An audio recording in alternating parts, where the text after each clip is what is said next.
Thursdays. That's right. Now, first to start with, we're just going to bring up the footy scandal. It's been all over the news, hasn't it, Sure Celeste? has. Bombers can't get out of the media. Can't catch a break. So it has been said that Essendon players were injected against their will last season, despite voicing mid-year objections. Essendon captain Joe Watson would be the first AFL player to be stripped of his Brownlow if drug allegations against the Bombers are proven. That'd be huge. Yeah, which means it'd be handed to Trent Cotchin from Richmond and equal runner-up Sam Mitchell from Hawthorn. Oh, beautiful, joint winners. Yeah, but Scott Thompson pipped to the post. Oh, damn it. As the probe into Essendon's controversial supplements practices deepened yesterday, it emerged a group of players was told it was club policy to continue the experimental practice despite complaints, which is a bit odd. Yeah, well that seems weird, but I guess. Sources said players known to be deeply troubled by the injections were told they would continue as it was a team strategy. The Essendon players, led by skipper Joe Watson, yesterday met the AFL's Players Association and were briefed on their rights and the risks of the Australian Sports Anti-Doping Authority AFL probe. They were told ignorance was no excuse if they had taken illegal substances. That's rocking a hard place, really, because if they said they don't want to and then they've been told it was a strategy, what do you do? Well, that's it. There's not much you can do, is there? I guess that they had to sign a waiver at the start of last season or something, saying that they were going to be allowed to take these supplements, I believe. Oh, okay. It's hard, isn't it? Like when your club's telling you to do one thing, but you obviously don't. Yeah, you got to go with it, don't you? Yeah, but. The Players' Union is expected to engage a QC to oversee the matter, which is probably a good thing, as we learned in law, mediation before anything. That's it. News Limited can reveal at least 4 Essendon players sought independent advice last year from a senior sports administration figure about the consent forms they were asked to sign while taking supplements. So at the end of the day, there's going to be a lot of money with the fines that are going to be handed out to Essendon, all the money that's going to be spent on lawyers and all the law stuff that has to go on there. It's going to be a lot of cash being thrown around between Essendon and the AFL. So. And you don't know if it's for no reason or not. Like, how do you know the players? Of course, they're going to be truthful, but how do you know, really? That's it. And the guy that's at the centre of the scandal, Dank, I think his name is. Yeah, he's been involved with other clubs and other codes. Yeah, I've heard he worked with Gold Coast, the footy club, in 2011, I believe, and had a little bit to do with Geelong, and also had a bit to do with the Manly Seagulls in the rugby a couple of years ago, in about 2006 or thereabouts. And so I wonder if the investigation will go further to them. Well, that's it. I think word is that Manly's being contacted and they're going to have a sort of a talk to them and suss out how much they know about it. But it's interesting. So I guess we have to wait and see what happens. On a lighter, more happy note, the Crows have announced their leadership squad for the season, which is Nathan Van Berlo captain again. With I like that call. With vice is Scott Thompson, which is also, I think, a wise choice.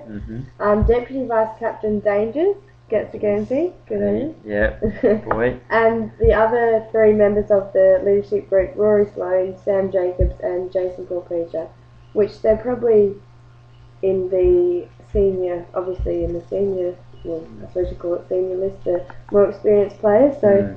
Looks good to me. Well, that's it. Yeah, it looks good.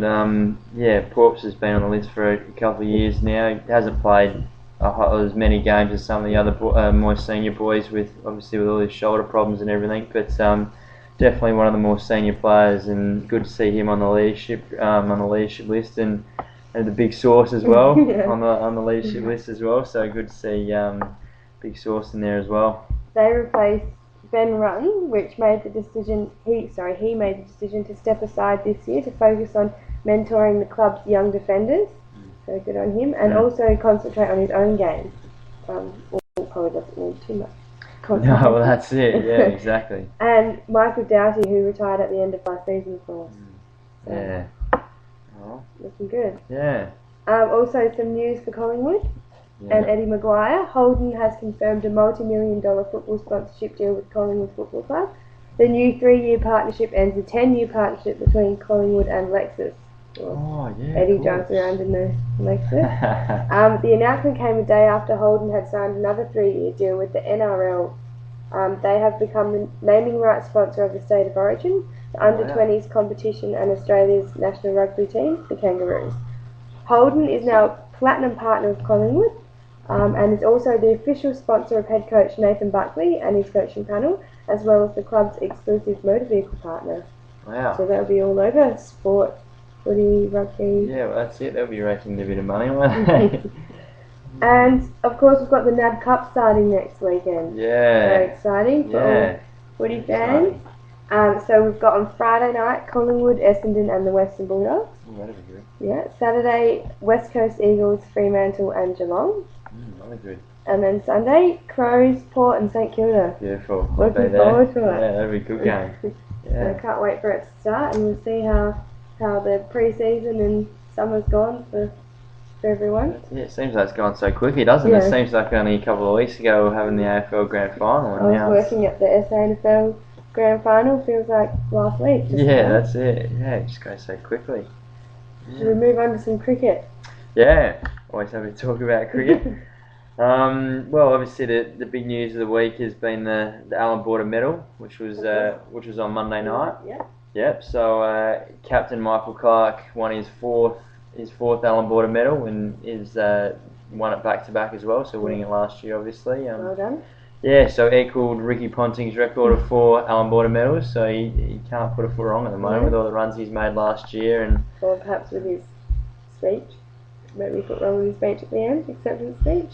yeah. Didn't go for very long at all. Then ended up in tears. Oh, well, that's alright. He's allowed to have in tears. Get a bit emotional. Yeah.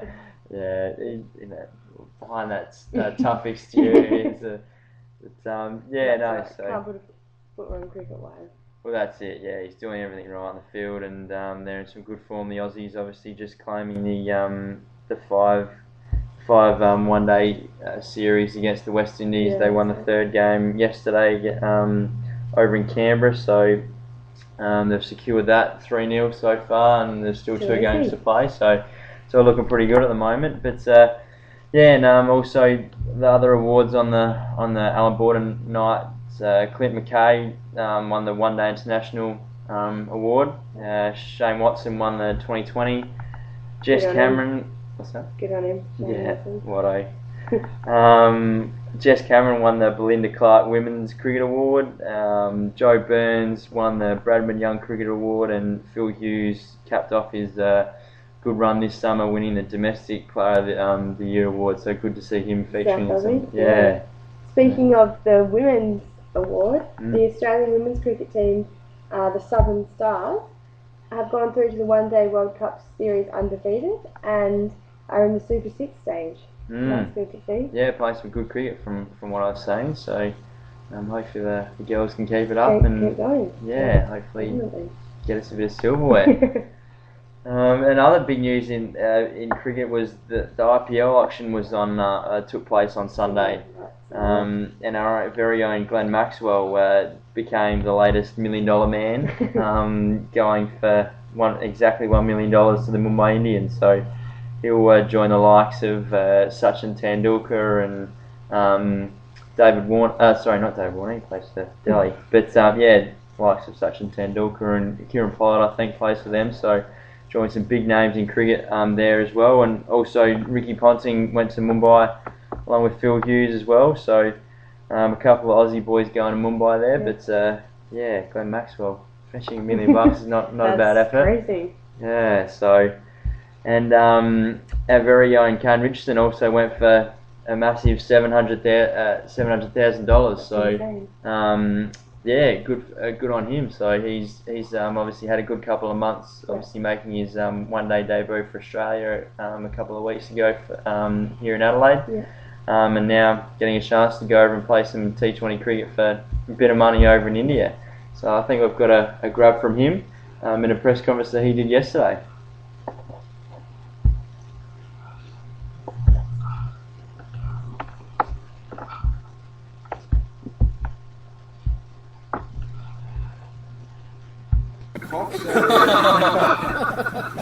And obviously, it's been a big week or so for you. Is it all sunk in? Oh, got some. Yeah, no, it still hasn't, to be honest. It was a Wednesday now, and the auction Sunday night. Finished playing club cricket and managed to go home and watch it live. So, yeah, I'm probably can't believe more than anyone. So, obviously looking forward to that over now and hopefully stay fit and play some good cricket. No doubt you're very grounded young man. Yes, that was Kane Richardson there in his press conference yesterday, so he's obviously pretty happy that he's fetched 700,000. So Big stake about that. yeah, so interesting. Yeah, so hopefully he does well and it'd be good to see him. Feet sorted out. Yeah, that's it. Hopefully he can get his run up sorted and be all good. But yeah, so those two join a list of a few players that got picked up in this auction with Dirk Nannis going to Chennai Super Kings along with Ben Lachlan and Luke Palmer's batch as well, topping off his good BBL with a contract to the Kings 11 Punjab. Skipper Michael Clark getting a contract, as well as young New South Welshman all-rounder Moses Henriquez, and Dan Christian also picking up a contract, and Clint McKay and Faulkner as well. So a good list of players there, but a few blokes that missed out as well. Dougie Bollinger missing out on a contract after having a good run with the Chennai Super Kings. Unfortunately, he misses out, but so him along with Bella, but I guess that's part of cricket. That's it. So him along with Finch, Hastings, Wade, Payne, Ferguson, just to name a few that missed out. So unlucky for them, but just gives blokes like next year. Yeah, that's it. Just gives blokes like Kane Richardson and and Maxwell a better go, I guess. Yeah. So yeah.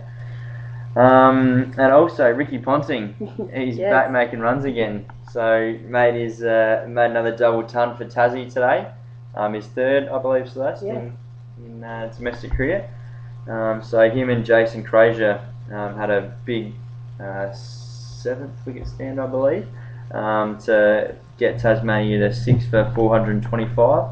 And he replied New South Wales at 1 for 89. And the other domestic game that's on at the moment, the Queensland Bulls trail Western Australia by 139 runs with 1 wicket in hand. So the WA look like they'll get another win on the board over Queensland there. So yes. There was also the Super Bowl, Monday morning our time. Yes. Wonder if there was many people taking time off work to watch that on Foxtel. I definitely reckon there would have been a few. So the Baltimore Ravens defeated San Francisco 49ers 34-31. And quarterback Joe Flacco from the Baltimore Ravens won Most Valuable Player. But there was a bit of a drama in the middle of it. There was. Just after half-time, all the lights in the stadium went out. So lucky they got that fixed super quick for the Super Bowl. And they were back on it for the second half. Yeah, just as well it didn't run out during the halftime show, I guess. All that money and... Yeah, that's it. Put all that money into it, but yeah. So, another year and we'll be back watching the Super Bowl. That's it, yeah, exactly right. So, and I believe we've got some basketball news for us as well. So. Yeah, so the 36ers unfortunately continue their losing streak. They lost to Wollongong Hawks last Friday night, 86-78. They play the Perth Wildcats tomorrow night over in Perth, and then are back here for their home game against the Melbourne Tigers on Sunday afternoon. And we've got a little clip from Daniel Johnson, power forward from the 36ers. Here's what he had to say about their recent losses. Daniel, Perth in Perth and then back home on Sunday. It's going to be a big weekend for you blokes, hopefully turn things around.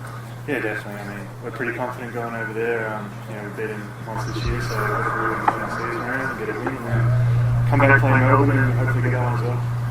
How important to turn it around? Obviously it's been frustrating the last probably 2 or 3 months. Are you far away, do you think?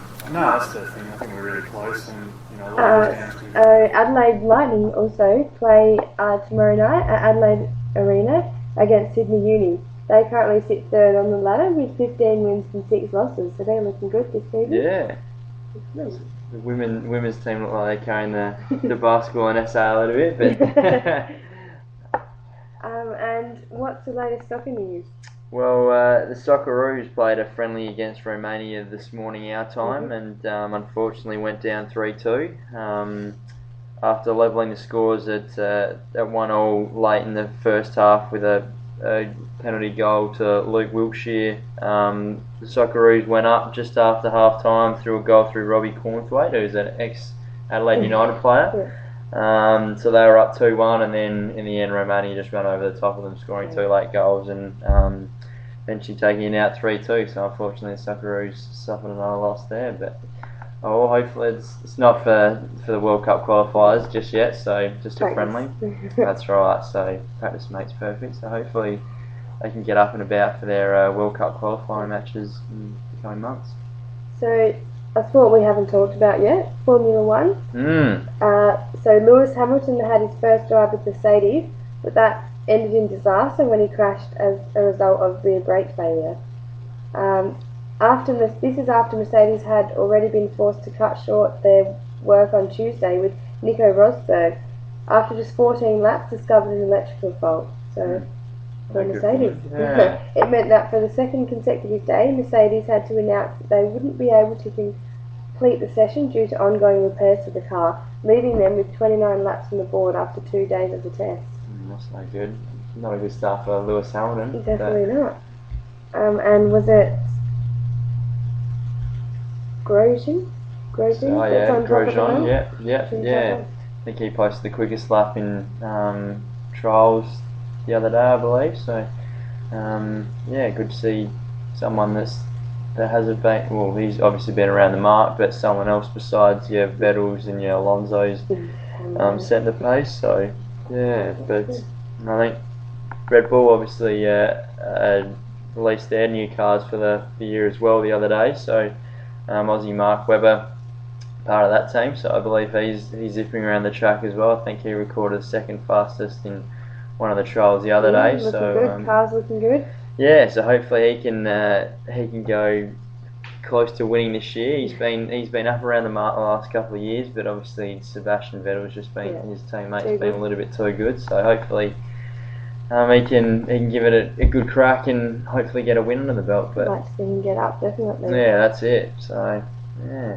Well, that's all we've got time for in today's episode. Yeah. Thanks for listening. You're listening to us on Oz Sports Online. Follow us on Twitter, MadMondays13, or follow us separately, Celeste Newbury or Patrick Glover. Yep. We've also got the Facebook page, Mad Mondays with Patrick and Celeste, where we'll keep you updated with everything. The Twitter account's good because we keep you up to date with all the latest sport results and everything. So if you're a keen, hashtags. Yeah, that's alright. I love a good hashtag. So if you're a mad sporting enthusiast and want to keep up with all the latest scores on the go, then flick over to Mad Mondays and we can keep you up to date. So catch you next week. Catch you next week.